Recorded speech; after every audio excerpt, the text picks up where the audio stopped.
خرجنا من رمضان والعيد، اكلنا حلويات وكحك وبسكويت بقى وزدنا 600 كيلو.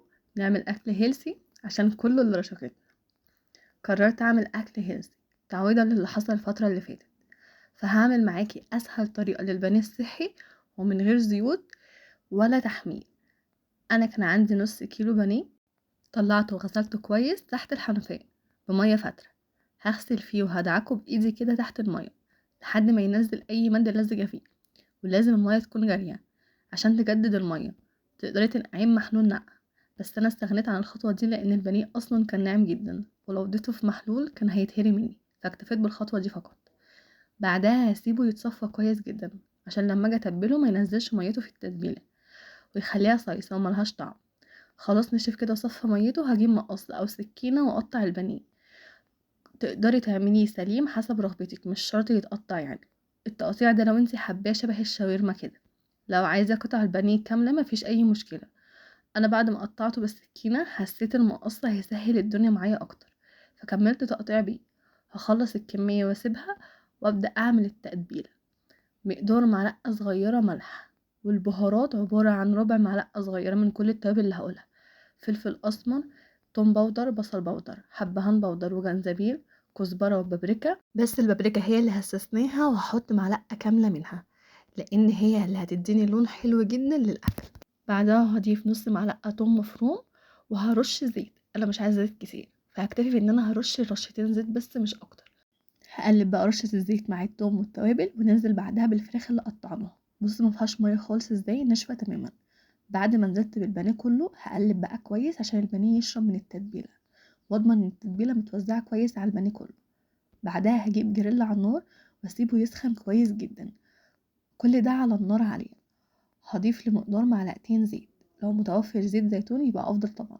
هجست الحرارة بايدي، واول ما الاقيها سخنت وحسيت بسخونية طالعة منها هنزل بقطع الشاورما واحدة واحدة. مش هنزل بالكمية كلها، هنزل قطعة قطعة وافردها في الجريل عشان اضمن ان كلها خدت لون موحد بدون ما اقلب كتير. انا عايزاها كلها تاخد نفس اللون ونفس الصدمة وتنزل ميتها، وانا هسيبها في الاخر تشربها. هتقولي طب انت ليه ما نزلتيش الكمية كلها وممكن تقلبي براحتك وتستوي كلها؟ هقولك انا عايزاها تاخد كفر مقرمش كده، فانا لو نزلتها كلها هتبقى واحدة واخدة لون، واحدة لأ، واحدة جوسي، واحدة ناشفة، واحدة خدت تتبيلة، واحدة يعني هتبقى كده. فانا حابة ان انا هي كلها تاخد نفس اللون، نفس التتبيلة، نفس القرمشة، نفس كل حاجة.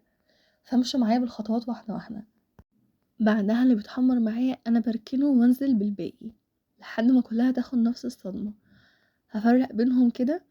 بعدها اول ما تاخد نفس اللون ونفس الصدمة هقلبهم مع بعض.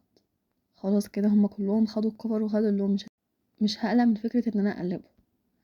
انا هسيبها تنزل ميتها وتشرب المية بتاعتها، بس هي مفيهاش دهون، هي الدهون اللي هي نزلتها دي بتاعتها. بعدها هبدأ اجيب بولة وانزل فيها معلقة كبيرة من البابريكا. انا المعيار اللي بستعمله ربع معلقة كبيرة، فنزلت ب4 معالق، يعني يعتبر معلقة.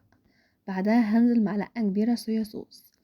الصويا صوص ده بينقل كده كده الطعم في حتة تانية، انا مقدرش استغنى عنه في اي تتبيلة. بعدها هنزل بمعلقة صغيرة عسل نحل، بيدي تسكيرة كده مميزة وطعم الاكل رهيب. وهجيب بولة صغيرة فيها خل تفاح وشطة مدوباهم كلهم في بعض، بس الكاميرا فصلت هنا. لو مش حابة الشطة ممكن تستبدليها ببابريكا. بعدها هبدأ اقلب كل المكونات في بعض عشان ما تبقاش التوابل مخرزة، واضمن ان هي باشت خالص، والعسل النحل يدوب في الصوص. خلاص كده هفتح على الشاورما. خلاص هي شربت اغلب ميتها. هشيلها في طبق على جنب وهرجع الجريل تاني.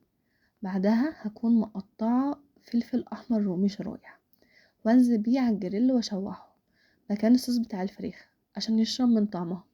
انا ما ضفتش اي مادة دهنية تاني، انا اكتفيت بالمعلقتين اللي ضفتهم في الاول، ودلوقتي اكتفيت بنفس الدهون اللي نزلت من البانيه.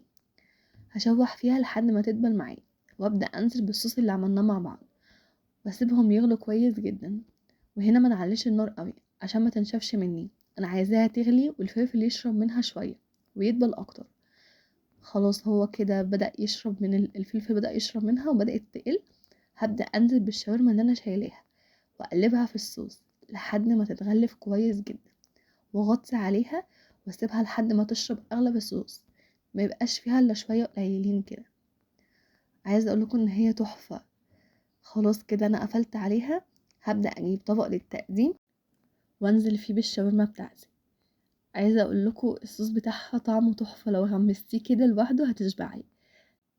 نقدر نقدم معاه رز ابيض سواء بتعملي دايت او لا، وكمان تقدري تقدميها مع مكرونة بيضة او مكرونة بالصلصة، او تكتفي بالعيش مع شوية سلطة خضراء، وتبقى وجبة غدا متكاملة.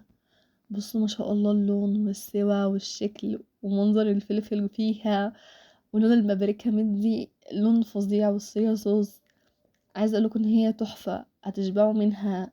مش قادره اقولكم الريحه هتجوع، وحاجه كده هتعجبكم وهتعجب اي حد هياكل منها، وهيسألوكوا ايه الطريقه. جربيها وقوليلي عملتي ايه.